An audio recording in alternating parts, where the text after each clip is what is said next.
Olá, amigos, estamos aqui para mais um vídeo e esse vídeo vai reunir num só lugar alguns outros aspectos técnicos que eu já comentei sobre projeto submarino, mas que estão espalhados em vários vídeos.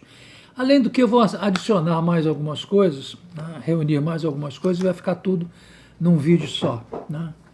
Sempre lembrando que um vídeo como esse, né, a gente tenta fazer ele o mais curto possível, não dá para se estender muito nos assuntos, então as coisas são apenas as coisas mais relevantes, porque isso não é uma aula, isso é uma conversa, né?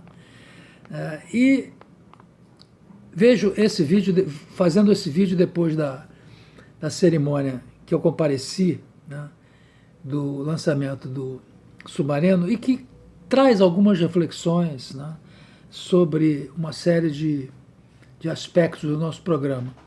Inclusive ontem eu assisti um vídeo, uma live do Caiafa, que estava lá, inclusive no dia, tive o prazer de conhecê-lo pessoalmente, e nesse vídeo ele exalta as capacidades operativas, a modernidade do Riachuelo, mas eu acho que ele se esquece que um submarino não faz verão num litoral como o nosso.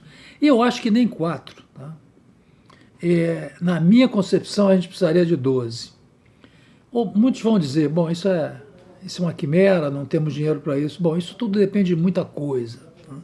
Depende, inclusive, de mudar a mentalidade da sociedade brasileira. Mas, o fato real é que para se controlar, para se dar a negação ao mar, além do único submarino, e sobre isso nós vamos falar, único nuclear, e sobre isso nós vamos falar no final desse vídeo, que nós estamos fazendo, teria, na minha concepção, a necessidade de 12, no mínimo. Né? Esse é o fato. Agora, se a gente pode ou se não pode, isso aí é outra questão, é outra coisa a ser discutida. Né?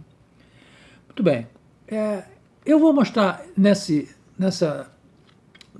imagem, nessa transparência, sei lá como se chama isso, os tópicos que eu vou conversar nesse vídeo. Vamos falar sobre profundidade de teste, sobre estabilidade, sobre tipo de combustível, sobre potência.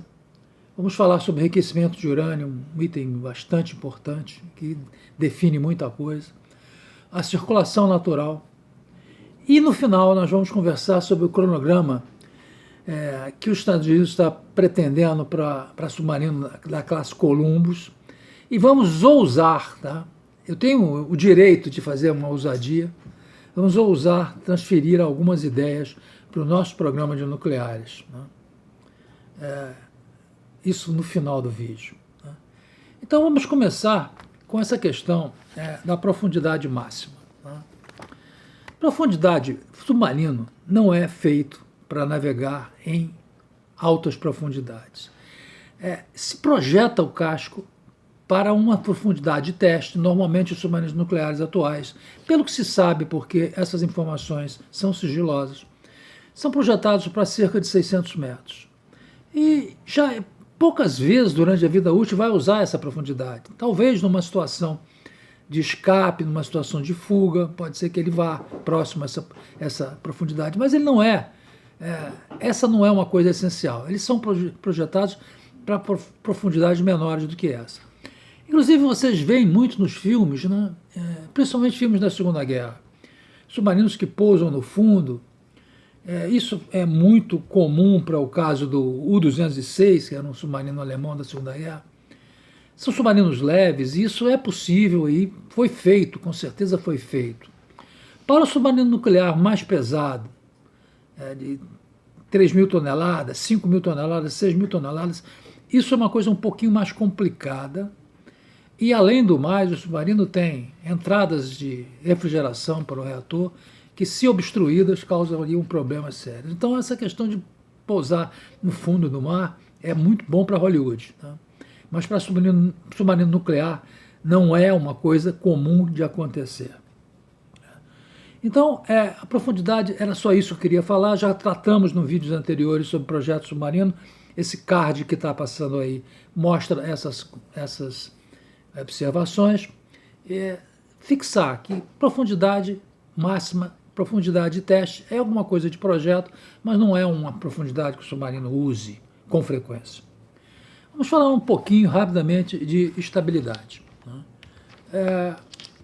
O submarino é projetado, todos os critérios de projeto, eles são orientados para o submarino na condição de submerso, abaixo da água, abaixo da linha d'água. Mas, evidentemente, que ele precisa ter uma estabilidade mínima para entradas e saídas de portos em situações que ele tem que vir à superfície. Então, ele não pode ser vulnerável nessa ocasião. Então, existem algumas condições de projeto. Veja bem, quando o submarino joga, o centro de flutuação muda para uma posição B1. E se o metacentro, o M, que está nessa figura aí, estiver acima do centro de gravidade, que é o G, cria-se um movimento de direitamento, ele volta para a posição original. Essa é a história da estabilidade. Existem três condições. Existe uma condição de flutuabilidade negativa, em que a força de empuxo está puxando o submarino para descer. Uma flutuabilidade positiva, quando ele vem para a superfície, em que a força de empuxo está para cima. Isso é feito através de manobras de tanques, com entradas e saída de água. E uma flutuabilidade neutra, em que as forças de empuxo para baixo e para cima são iguais. Essas são as três condições que existem. É bom lembrar, por exemplo, que existem áreas no submarino que são alagadas. Por exemplo, você tem essa figurinha aí, essa região livremente inundada, dentro dos tubos de torpedos, na vela, tudo isso são regiões que ajudam, são elementos de flutuação. E é lógico que o submarino, para navegar na superfície, quando ele está na superfície, ele precisa ter uma parte do seu casco existente acima da linha d'água. Precisa ter uma borda livre mínima, para que durante esses períodos também se possa abrir com facilidade as escotilhas sem que haja perigo de entrada de mar. Evidentemente que um mar muito revolto, o submarino normalmente não vai para a superfície, porque a estabilidade dele não é a ideal na superfície. Essa estabilidade é projetada para os momentos de entrada e saída de porto. Então, estabilidade, o submarino segue os princípios de Arquimedes, as mesmas coisas que seguem o navio de superfície, com a única diferença que ele pode mergulhar. Ele tem uma flutuabilidade negativa e que aproveita essa na sua operação. Vamos falar então um pouco agora de algo que a gente já discutiu no vídeo passado, tem um card passando aí, que é a questão dos tipos de combustível. Basicamente, nós temos dois tipos de combustível, o tipo de combustível em vareta e o tipo de combustível em placas. Esse tipo de combustível em vareta já é comumente conhecido, já é uma tecnologia dominada. E quando se projetou, quando se imaginou o Brasil entrar nessa aventura de construção, de ser o 7º país com a capacidade de construir submarinos nucleares, se pensou que o primeiro submarino utilizaria as varetas, que é uma tecnologia já conhecida, que nós já produzimos, inclusive, para as centrais nucleares de terra, e seria uma boa opção, o primeiro ser em varetas e o segundo ser em placas, porque a gente já viu, e vamos repetir alguma coisa aqui, as placas têm inúmeras vantagens. Com esse atraso que aconteceu, porque o primeiro submarino, vocês se lembram, os primeiros cronogramas falavam em entrega do submarino em 2021, 2022. Com esse atraso eu cheguei a imaginar, vamos botar o primeiro, vamos ter tempo de botar o primeiro em placas, porque nós estamos discutindo isso, nós estamos projetando isso para os reatores. O reator, por exemplo, de multipropósito brasileiro, projetado pelo IPEM e pela Marinha, ele já usa placas. Ele usa placas, e aliás os reatores de pesquisa, na sua grande maioria, usam placas. Mas não, o nosso primeiro vai continuar com a utilização de varetas como elementos combustíveis. Eu estou mostrando essa figura aí só para chamar a atenção, por exemplo, que a Índia, que é o único país nuclear, o único país não nuclear, quer dizer, que não pertence àqueles 5 países originais do Conselho de Segurança, ela usa elementos em placas no primeiro submarino nuclear dela. Você vê essa figurinha aí? É o combustível de geometria tipo placa, com certa de dispersão. As placas podem ser feitas de várias maneiras, placas metálicas, tem o Cermet, que é um conjunto de cerâmica e de metal, que é muito utilizado, parece-se que é o utilizado pela Marinha Americana. Existem as placas metálicas com ligas de urânio e molibdênio. Então, no caso aí da Índia, eles vão usar uma dispersão em matriz de aço inox ou de zircalói. É esse submarino de 190 megawatts térmicos, né, esse submarino indiano. Então, o primeiro indiano, e lembre-se, essa semana saiu, eles não fazem muito alarde, saiu o lançamento do terceiro submarino deles. Né? A Índia faz as coisas bem na surdina. Né? Então, vamos repisar algo que eu já falei naquele outro vídeo que passou aí, e que a adoção de placas traz vantagens. Né? Por exemplo, vamos ler rapidamente aí, isso nós já falamos antes, mas melhora a taxa de transferência térmica, aumento da densidade de potência do combustível, redução da temperatura de operação nas placas, você consegue ter uma temperatura menor, utilização mais eficiente do volume ocupado pelo núcleo, permitindo a concepção de núcleos mais compactos, ou seja, isso é diretamente importante para submarinos, para reatores de propulsão naval. Segurança da planta, maior capacidade de resistir a os esforços durante as movimentações bruscas que um submarino pode ter na sua operação no mar, e melhora no desempenho sob radiação do composto combustível em função da redução de temperatura de operação. Né? Você veja aí, o Centro Tecnológico da Marinha em São Paulo, ele, juntamente com o IPEN, o Instituto de Pesquisas Energéticas Nucleares, ele vem desenvolvendo isso, né, inclusive para o nosso reator de pesquisa, o reator RMB de pesquisa. Né. Então, por tudo isso, a gente imagina que utilização de placa, e ela, se nós formos para o segundo, essa utilização deve ser utilizada no segundo submarino da série nuclear. Né. Nessa figurinha aí vocês veem um tipo de configuração de placas que é chamada em caramelo, né? Porque essas placas parecem, né, uma daquelas cartelas de caramelos. Né? Eu tenho uma outra figura aí que mostra dois tipos de placas em caramelo. Os franceses usam esse tipo de elemento combustível em placa que eles chamam de caramel plate fuel elements. Nessa outra figura que eu já mostrei no vídeo anterior, existe uma comparação com os parâmetros que caracterizam varetas e placas e mostra que no final você tem um aumento de 79,3% na área total de contato do elemento combustível com fluido refrigerante. Né? Você passa de umas varetas, 72 varetas, 264 varetas contra 72 placas, e você tem um aumento de 79,3% na área total de contato do elemento combustível com o fluido refrigerante. Isso em metros quadrados. Né? Então, eu vou agora me permitir fazer um pequeno cálculo aqui, mostrando para vocês essa figurinha aí. E nessa figurinha eu fiz um cálculozinho muito simples. Inventário de combustível para o nosso SN10.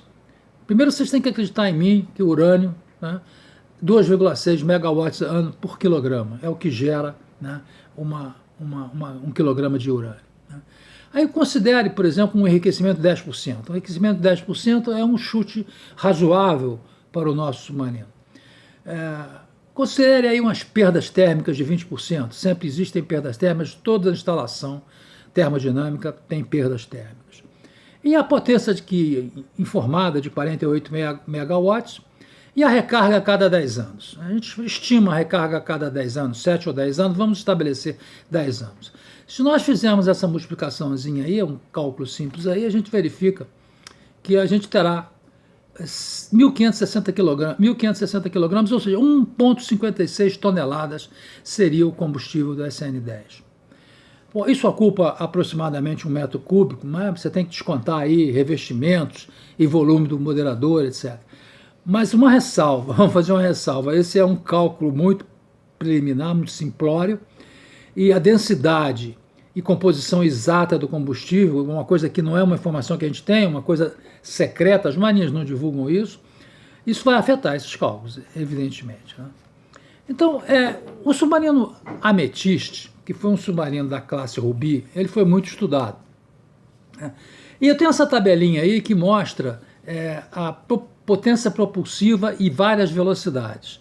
Então vocês observem ali embaixo com 33.2 nós, ele está desenvolvendo aí 16.500 de potência total, sendo que 16.350 para propulsão e a diferença para a hotelaria, né, para os serviços internos do submarino, tá? Agora veja, nosso submarino, né, isso aí é para um submarino de 2.670 toneladas. O nosso submarino é um submarino de 6.000 toneladas. É por isso, então, que você descontando, você vê que a velocidade que está sendo indicada para o nosso é 25 a 26 nós. Ou seja, ele não vai atingir, né, esses 16.500, né? Porque a tonelagem dele é bem maior. Seria uma outra tabela, nós não temos uma tabela para o SN10 que nem sequer está construída, né? É por isso que o segundo, com placas, que poderá levar a nossa potência em megawatt termos a 75, é bastante interessante e vai realmente aumentar a velocidade do navio, né? A utilização das placas no segundo eu acho que é premente. Eu acho que está nos planos da Marinha e é isso que se espera, né? Agora vamos falar um pouco de enriquecimento. E aí nós vamos falar sobre as escolhas francesas e americanas, né? Os franceses, né, eles foram os primeiros a acreditar nos elementos combustíveis enriquecidos com urânio de baixo enriquecimento, né? Eles tomaram essa decisão em 1966. Na primeira fase da indústria nuclear francesa, os primeiros protótipos dos submarinos, né, até chegar ao navio da classe Redoutable, né, eles usavam o High Enrichment Urânio, usavam o urânio de alto enriquecimento. Essa classe Redoutable, por exemplo, ela tinha mais do que 90% de enriquecimento, né? Mas, posteriormente, os franceses decidiram, né, baixar, estudar o aspecto e baixar esse nível de enriquecimento, tá?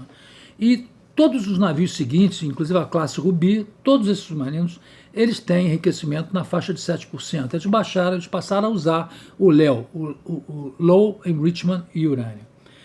Ou seja, a necessidade de desenvolver um núcleo vitalício, como os Estados Unidos fazem, os Estados Unidos projetam o submarino para não haver recarga. Por quê? Porque eles projetam para não haver recarga? Porque a recarga para eles é um processo demorado, levam às vezes 2 anos, porque eles têm que cortar o casco. Já os franceses, eles criaram um dispositivo, né, de aberturas no casco já programadas, né, e que essas aberturas facilitam bastante, né, a troca do combustível. Porque você tendo aumentando o número, diminuindo o número do enriquecimento, o grau do enriquecimento, você tem o volume do núcleo sendo aumentado também, né? E, portanto, a vida útil, né, do combustível e, consequentemente, os períodos de recarga é afetado por isso, né? Descarregar, né, e recarregar o núcleo em cada revisão exigiria, como eu disse, cortar o vaso de pressão e soldá-lo novamente, né? Essas operações elas são repetidamente sendo feitas, elas enfraquecem o aço, né?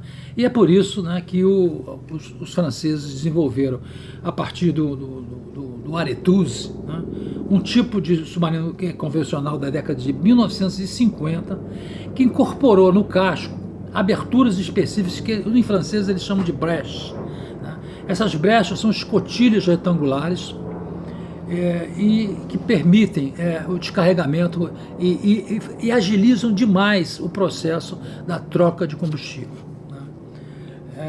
Então, vocês vejam aí, nessa figura, essas aberturas que os franceses desenvolveram e que nós, né, também estamos adaptando elas na classe Scorpene.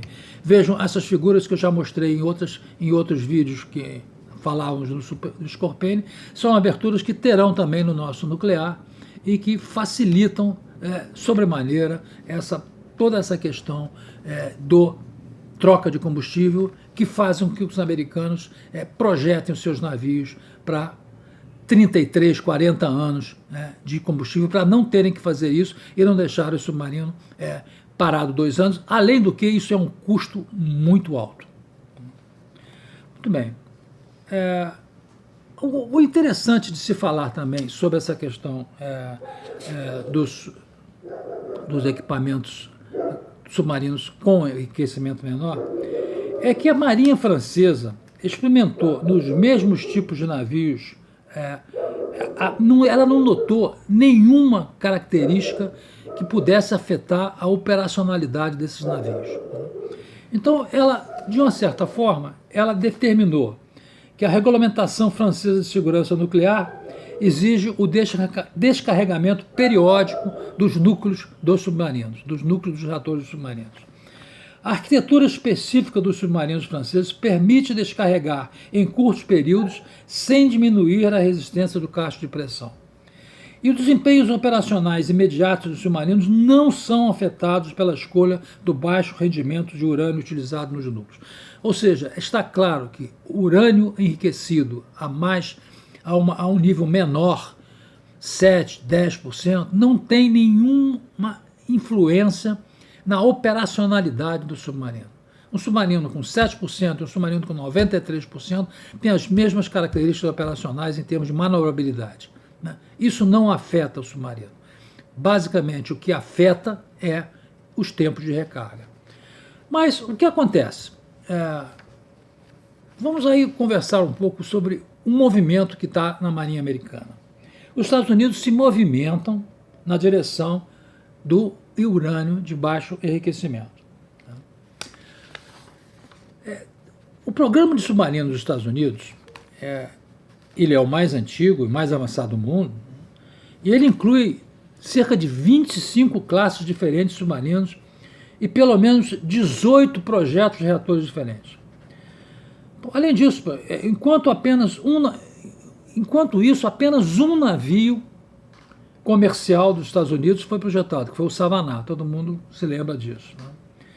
A Marinha já desenvolveu pelo menos 9 classes diferentes de embarcações militares de superfície, incluindo porta-aviões e cruzadores, todos movidos à energia nuclear, e todos usando weapon grade, chama-se o nível de enriquecimento de urânio. Acima de 20% é considerado weapon grade, porque ele é passível de ser levado para armas nucleares.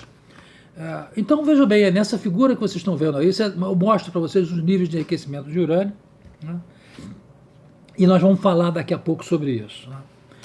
Em fevereiro de 2020, o Escritório de Não Proliferação Nuclear de Defesa do Departamento de Energia dos Estados Unidos, ele divulgou um relatório que ele chamou de Avaliação Inicial de Conceitos de Reator de Combustível para Desenvolvimento Avançado de Combustível, de baixo enriquecimento de urânio, LEU. Desenvolvimento Avançado de Combustível, LEU. Esse estudo de triagem, fez uma triagem de combustíveis e reatores potenciais que poderiam ser relevantes para a troca da propulsão nuclear dos Estados Unidos ficar longe da dependência do combustível de alto enriquecimento de urânio. Atualmente, reatores navais dos Estados Unidos, do Reino Unido, são alimentados por weapon grade, por urânio de alto enriquecimento. 93,5% ou mais de urânio 235 na mistura. Rússia e Índia também usam elementos combustíveis enriquecidos a mais de 20%. Né? E outros países com submarinos nucleares, como a China e a França, usam low enrichment urânio, usam o enriquecimento abaixo do nível de 20%. Quais seriam os benefícios que os Estados Unidos estão vendo? E a Marinha Americana ela não é muito ela não é muito simpática essa ideia e ela tem sido torpedeada, eu já mostrei nisso num vídeo, está passando o card aí. Ela tem torpedeado, mas parece que não agora para o Colômbia, mas para os próximos. Talvez ela entre nessa filosofia. Os benefícios incluiriam a eliminação da possibilidade de roubo desse urânio de alto enriquecimento, que já teriam ocorrido tanto nos Estados Unidos como na Rússia. Isso também tornaria muito mais difícil para países como o Irã justificar a produção de urânio com enriquecimento tão alto. Né? O Brasil, né, seria o único estado sem armas nucleares, com um programa de desenvolvimento de submarinos nucleares, mas trabalha com enriquecimento baixo, trabalha com LEU. Né? Aliás, o Brasil nunca pretendeu ultrapassar essa linha e ele sempre manteve dentro dos limites dos tratados, e a própria nomenclatura que a Marinha deu, o tal do SCPN, Submarino Convencional de Propulsão Nuclear, é um retrato disso. Né? Bom, nos Estados Unidos, o NNSA, que é o National Nuclear Security Administration, e o Defense Nuclear Non-Proliferation, que é o DNN, ele estabeleceu metas para que se criasse um reator avançado com 19,75% de enriquecimento. Eles chegaram ali no limite dos 20%, um projeto que prevê-se que a implantação da vida útil do núcleo de aproximadamente 30 anos, ou seja, eles vão trabalhando para ter um elemento combustível não enriquecido a altos graus de urânio, mas que também mantenham a mesma vida útil do submarino, ou seja, continuam com a mesma filosofia de não fazer nenhuma recarga, mesmo usando LEO. Estamos pesquisando isso de uma maneira bastante pesada para que consigam obter elementos combustíveis alimentados com urânio de baixo enriquecimento e que tenham vida útil compatível com a vida útil do próprio submarino. Inclusive estão desenvolvendo, vamos usar essa figura aí, você tem aí o urânio natural, que vem direto da mina, com 0,7% de urânio 235, os urânios enriquecidos para as usinas comerciais, de reatores comerciais, que vão a 3% e a 5% de urânio 235, e agora é o que eles estão estudando, o que eles chamam de HALEU, é o High Assay Low Enrichment Uranium, que vai de 5% a 20%, que é compatível para reatores avançados.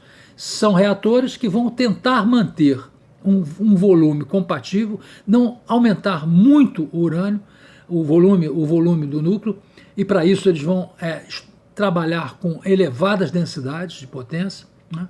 E finalmente o High Enrichment Uranium, o HEU, que são elementos combustíveis de reatores navais que são com mais de 90% de urânio enriquecido. Né? Então, eles estão trabalhando nesse HALEU com 19,75%, e acredita-se que o combustível que o reator dos submarinos e as naves americanas usam sejam de partículas de cerâmica de U2 embutidas em metal de zircônio. Eles usam CERMET, né, que é uma liga de cerâmica e de metal. Ou seja, os laboratórios eles teriam que fazer uma escolha de combustíveis, trabalhar em cima de combustíveis, para que conseguissem fazer esse urânio de baixo enriquecimento e que não aumentassem demasiadamente o tamanho do núcleo. Né? Estima-se que, mesmo assim, né, esse efeito combinado de urânio enriquecido e levar em conta também que um pouco do urânio 238 também queima, né, e depois transforma isso é transformado em plutônio e também queima, um pouco disso, temos que considerar esse efeito combinado, que com esse aumento de 50% da densidade de urânio, resultaria um núcleo de low enrichment urânio com o dobro do volume, pelo menos o dobro do volume de um núcleo normais que eles estão usando de urânio de alto enriquecimento. para manter a mesma vida do núcleo. É por isso que a Marinha Americana ela tem torpedeado um pouco isso. Parece que agora, de 2021 para cá, começa a ceder. Tem torpedeado porque teria que mudar todos os projetos, teria que mudar muita coisa e, evidentemente, isso não vai ser utilizado nessa classe nova, Columbia, que substituirá os Ohio, alguma coisa cujo planejamento nós vamos falar no final desse vídeo. Bom, o último item que a gente tem no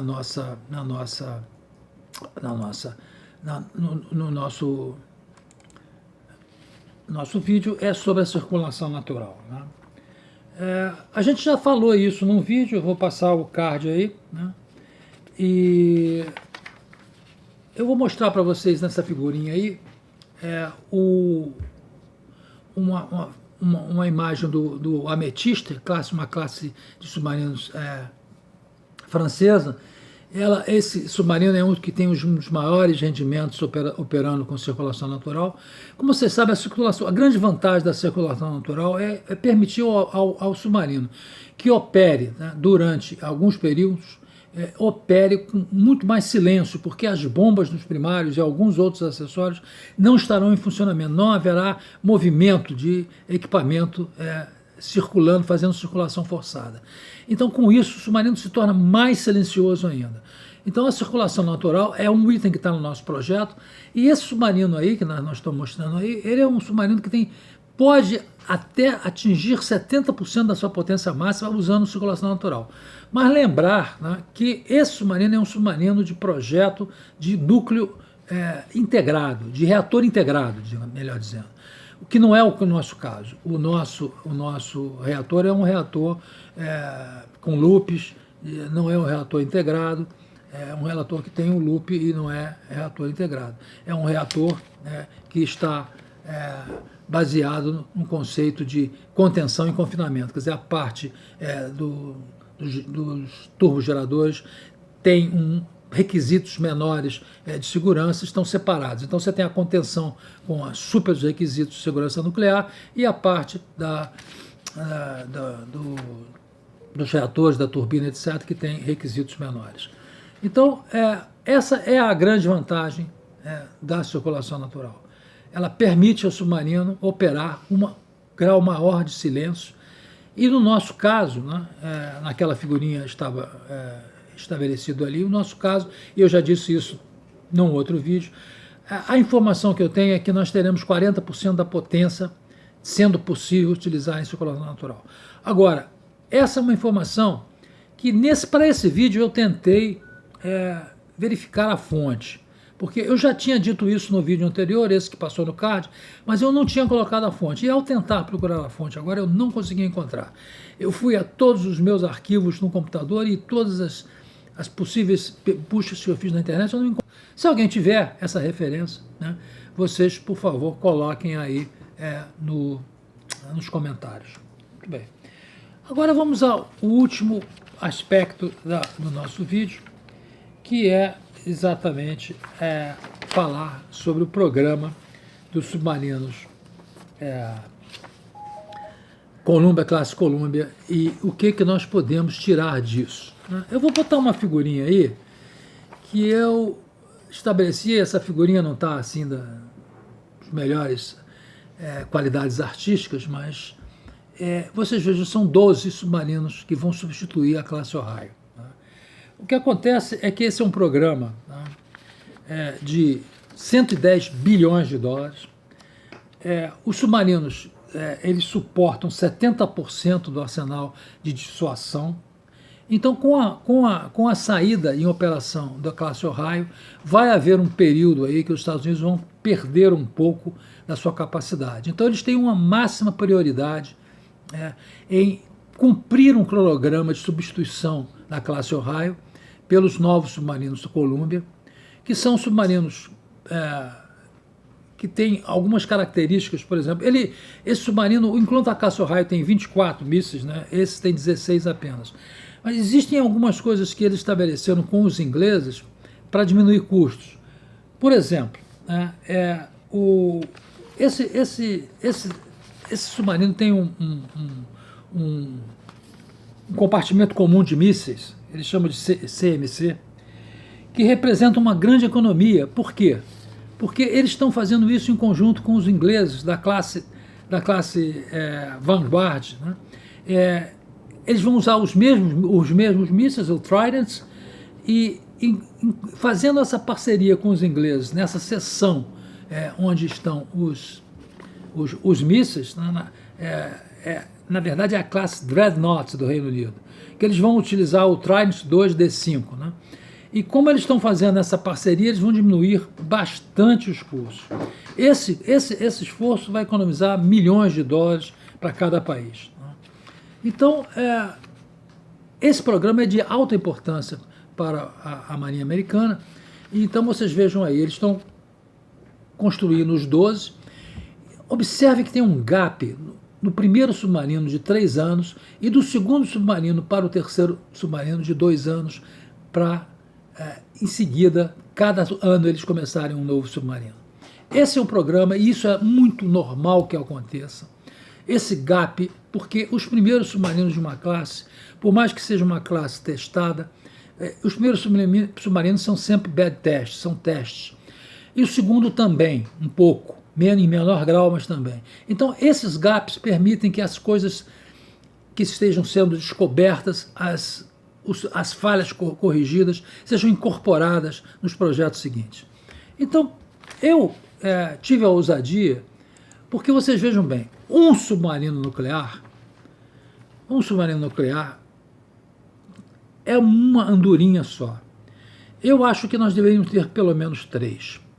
E 3 da seguinte maneira: o SN-10, pelas últimas informações que nós temos, você vê, na cerimônia do Riachuelo, o presidente da ICN falou que as chapas começaram a ser certificadas, o processo de certificação. Então eu estou supondo o início da construção no ano de 23. Né? Isso levaria, vamos supor aí, vamos botar com as nossas imprevisibilidades orçamentárias, com tudo que acontece, 15 anos. Né? A gente teria em 38 o primeiro, né?